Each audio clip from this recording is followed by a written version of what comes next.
Video walkthrough on a Keystone Cougar. Start in the back. You are pre-wired for backup camera. You don't have the backup camera, that's a separate purchase, but if you choose to have one, let someone know. We can try to get one installed. It does use power from those marker lights up there, so the running lights on your tow vehicle need to be on for the camera to work.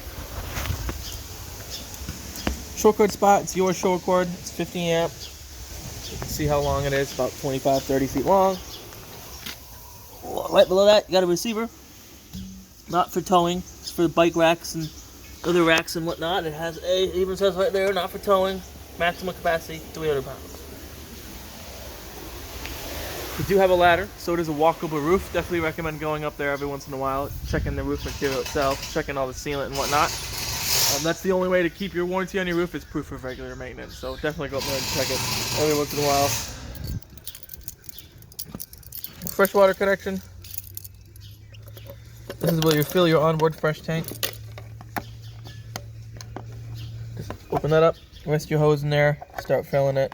Monitor its progress on the monitoring panel. Don't wait until you hear water squirt out everywhere. Definitely recommend draining it after every trip. You don't want it sitting half full of water. To drain it, it's right there. There'll be a cap you got to screw onto that to drain it. And then here you have your spot to store your sewer hose. This does not come with sewer hose. That's something you have to purchase separately. Slide seals, every once in a while you're going to inspect them. Make sure they're not dry or cracked or anything like that. If they start to get that way, definitely recommend taking it in and have us do what's called a slide out maintenance, or you can buy the necessary materials to do it yourself. Got a dump area right here for gray and black in the back. See it right there? And the handles are, where are the handles? Right up here. And I definitely recommend doing your black tank first. Let that get all empty, then do your gray. The gray water will flush out the hose. That way you don't have to carry around the stinky hose.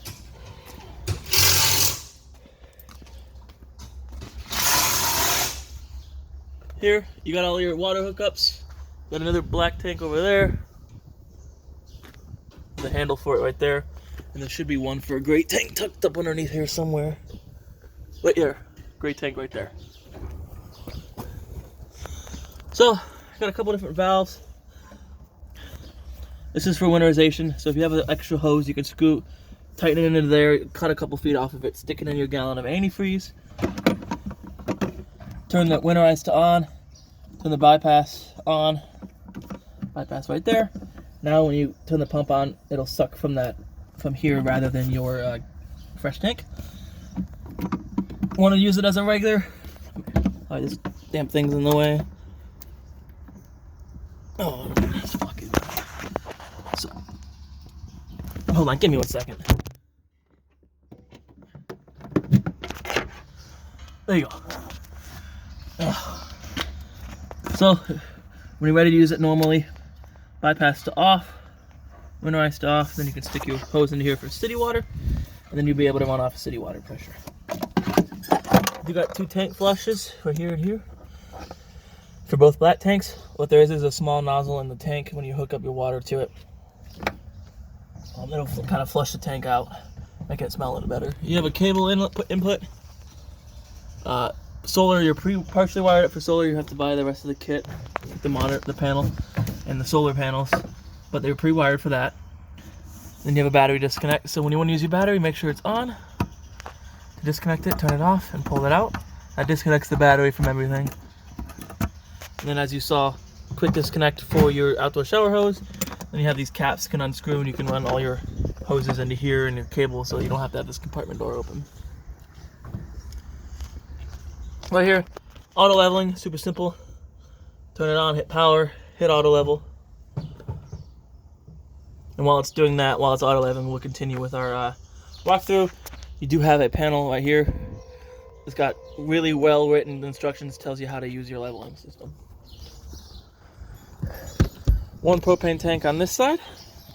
There's a matching one on the other side.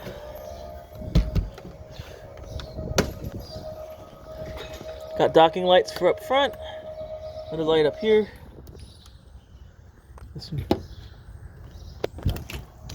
Some stored underneath here, a spot for your spare tire. There's your batteries. Definitely recommend taking your batteries out in the winter so they're not sitting out in the cold. And if this does charge when you're plugged in, so if you're plugged in and you want them to charge, make sure your battery disconnect is on. If you've disconnected your battery, it's no longer connected to the charging system, and they won't receive that charge. Both sides you have these camera brackets for the Freon turn cameras. You buy the whole kit, comes with everything you need. What it'll also do is the screen you put in your truck, it'll divide it into threes, the backup, and then left and right.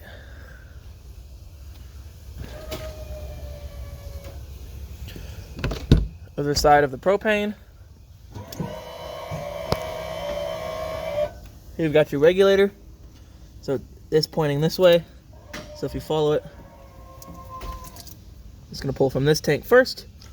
If this tank were to be emptied, it'll automatically switch to pulling from the other tank. However, this little bar here doesn't rotate, indicating it has switched to what tank it's pulling from. So keep that in mind. You'll have to remember that it's switched. And then some people put it in the middle, thinking it's going to pull from both tanks equally. It doesn't work that way. It's one or the other. See? So one or the other.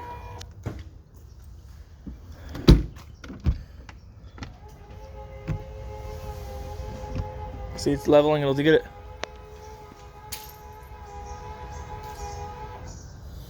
What's going on? All right, continuing. Oop, getting a little ahead of myself. Right here, you have outdoor power, cable antenna outlet, so if you wanted to have a TV outside. Tank heaters for fresh gray and black. That's your brain for your in-command system. There's nothing you guys will have to worry about for that. More outdoor power right here. Both of them are GFCI protected. All your GFCIs are on the same circuit. If one's going to trip, they're all going to trip.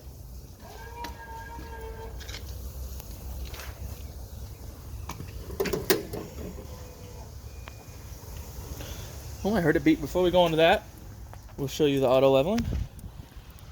How it's a success. Oh, we missed it say success, but it'll say success. And to unhook it, you have a couple options. You can go down to auto retract rear, which will do the rear. Auto retract all will do all of them. Do auto retract all is if you already have your truck hooked up to it. Your truck's hooked up, you still got all your jacks down. Hit auto retract all. It'll raise them all up. If you hit them when there's no truck attached to it, it's gonna go. The nose is gonna go all the way down. So if you go to auto retract rear, press enter to begin. Use these keypads to navigate. Just gonna retract the rear ones, while the front ones stay where they are.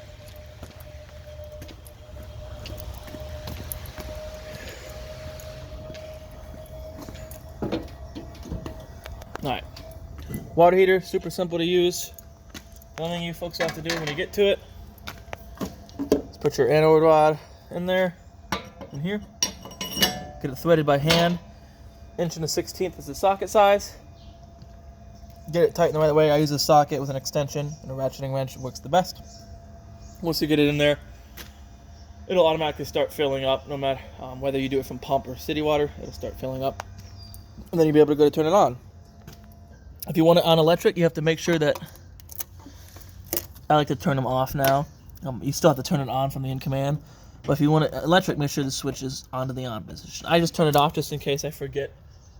Sometimes you'll forget to turn it off on the in-command system. This will keep you from frying your heating element.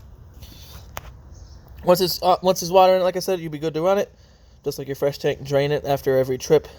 You don't want it sitting half full of water. So before you pull your plug out to drain it, crack your pressure relief. Water will squirt out. Once it stops squirting out, snap it closed. Then you can take this plug out. If you neglect to do this first, you're going to get a hot bath.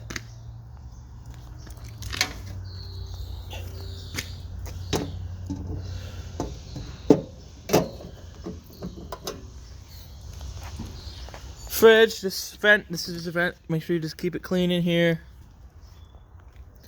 Exhaust-free furnace, keep it clean. They do make screens for these. They don't recommend you run them with the screen on. But as far as travel or storage, it's going to keep road debris from in there. It's going to keep insects from building nests in there.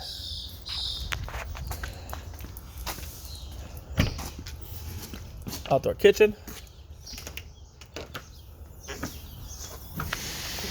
Very nice. Got a mini fridge. This will work just like any other mini fridge. It's only going to work when you're plugged in. Outdoor sink, which is nice. Lights switch here. More GFCI protected power. Slide out grill with your quick disconnect for your LP line, which gets hooked to right over here. And then you open the valve on the side of it to turn the propane on. Then all you do to light it is push this in and turn, and you have to keep doing that until it's lit. Oop, let's turn the light off. That concludes our exterior tour. We'll head on into the inside now.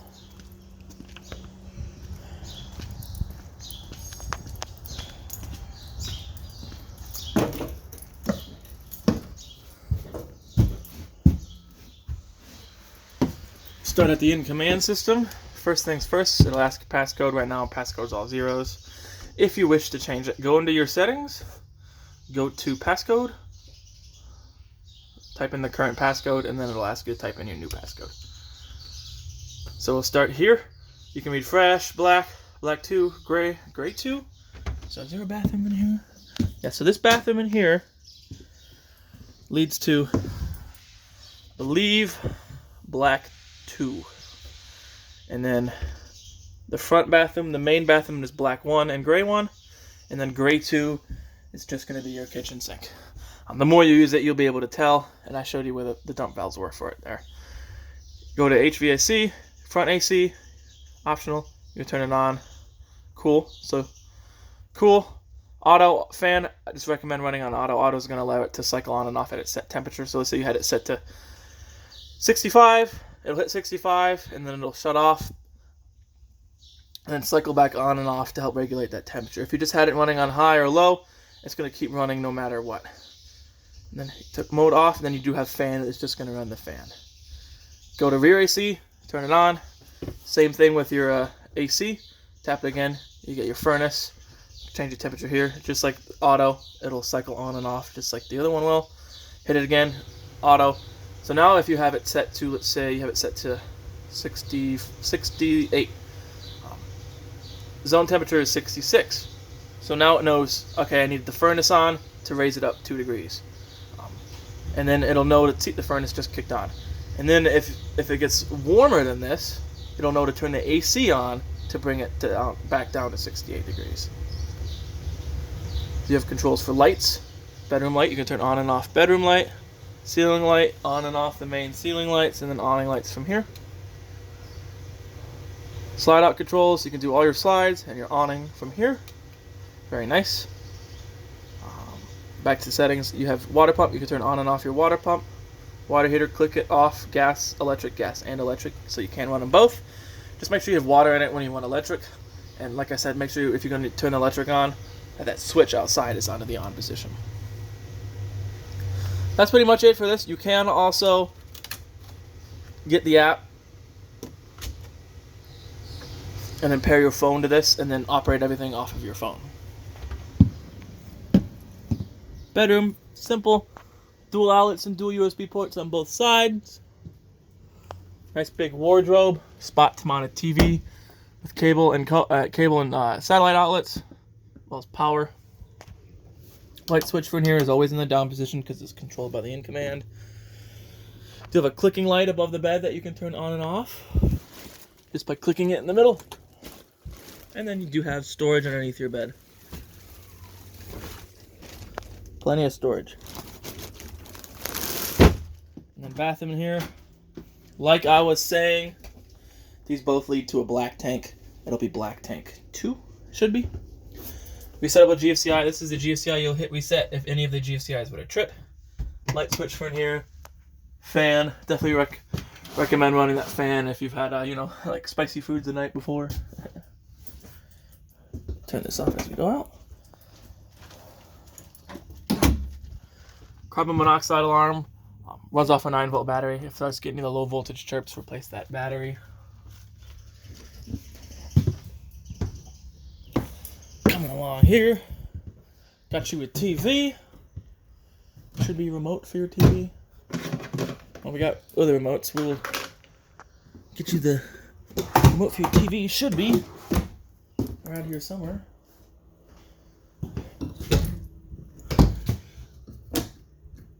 I apologize. We gotta find your TV remote. Should be around here. Well, we got plenty of storage. You can see all this storage. Where is your... Oh. Alright, so in this big blue bag right here, you have a lot of manuals and whatnot. Little extra parts, some backup stuff, and your TV remote. We'll put it back where we found these other remotes. So you can control your TV with this. Got a radio below here, on or off. It's a DVD player. It's HD, but not Blu-ray rather. So you turn your TV to the one of the HDMI channels. You can pop a disc in there. You have different zones. Zone 1 is inside. Zone 2 is outside. So now it's just playing outside. Now it's just playing inside. Presets, push and hold to save presets. You have pause, play, skip radio channels, skip tracks, Bluetooth, mode button. So you have auxiliary, headphones, jack, and USB. And then you can control it all from your remote. Got a fireplace again with a remote. Power. Changes temperature. Changes the color of the flame. This one changes the intensity. High heat, no heat, low heat, high heat. And then you have a timer right here. Very simple. And it is strictly electric. So you don't have to worry about using propane, and it does push out heat almost instantly. Microwave works just like a standard household microwave, only going to work when you're plugged in. You got lights and a fan. Cooktop, super simple to use. Fold this up, turn this to the flame, twist to light it, lights right up. There's not much gas left in the lines because we did turn the gas off. But you could do that, turn them all on at once, then light it up. Oven works a little bit differently.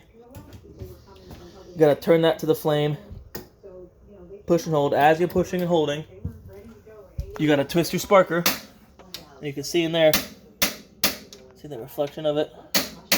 That's your pilot. So when you're pushing and holding that, twist that sparker to the pilot's lit. Once the pilot's lit, you can set it to your desired temperature. If you know you're gonna cook again in a few hours, and you don't feel like relighting that pilot, when you turn it off, if you turn it to the flame, leaves the pilot on but shuts the burners off. Definitely recommend turning it off before you go to bed though. Yeah, light switch here. Up is just the knobs, middle is off, down is the knobs, and is also the oven light.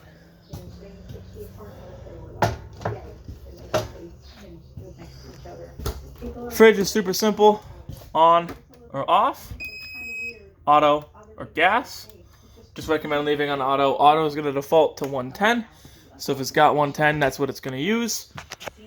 Excuse me. If it were to lose power anyway, someone would trip over your short cord, unplug you, kick around, lose power. This will automatically switch to running off of propane, so you don't have to worry about it. And these do not work like a normal fridge. These do take about 10 to 12. Anywhere from 10 to 12 or 8 to 10, depending on weather outside, how big it is, all different types of circumstances. But it will take at least 8 hours to get the operating temperature. This turns into a bed. Kind of difficult to show while filming, but you undo these cushions right here. This will lift up and fold out. There's legs underneath there that you just undo. There's no latch or anything. It'll rest on the ground, and then you just take this, if you can see, this back part will fold down. This turns into a bed as well, a little bit easier. Pop this table up, pop them legs out. It'll rest on these little shelves right here. Take this back cushion, lay it on the table. It'll create a platform to sleep on. You got a dimmer switch for lights in here. Tap it, turn it on and off. Tap and hold to dim it.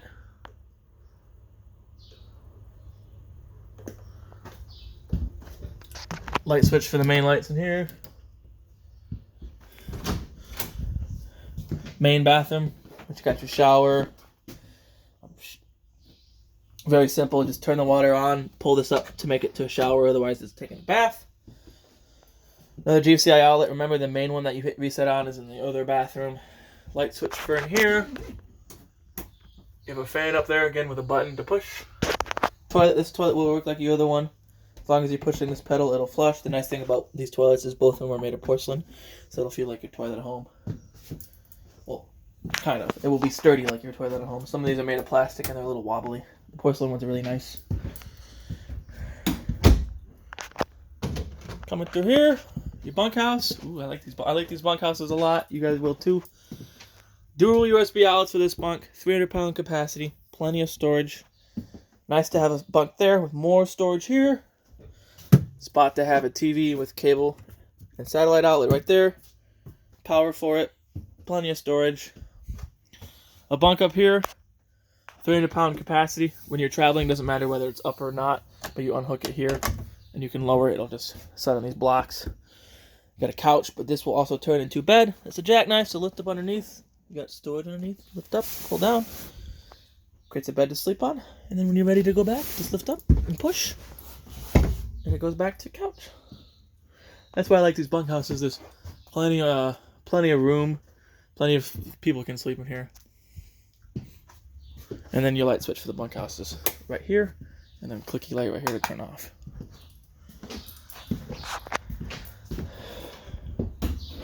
Alrighty then, there's a few more things.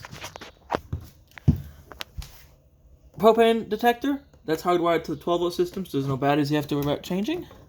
Breaker box, all your breakers for 120-volt appliances, all your fuses for your 12-volt. So you have all 15s and one 10. I recommend just getting a box of assorted fuses, just in case something were to happen, you have something to replace it with. And then two more safety things. Fire extinguisher right here. Smoke alarm right there. Smoke alarm uses 9-volt batteries, so just like your carbon monoxide alarm, replace the batteries when they start beeping at you. All three of those safety appliances have a 10-year lifespan, so in 2030, replace them whether you've used them or not. Alright, well that concludes our video tour of your Keystone Cougar. I hope you guys found the video informative. I hope you guys enjoy using your new camper. I really like these Cougars, so I have a feeling you guys will too. Bye.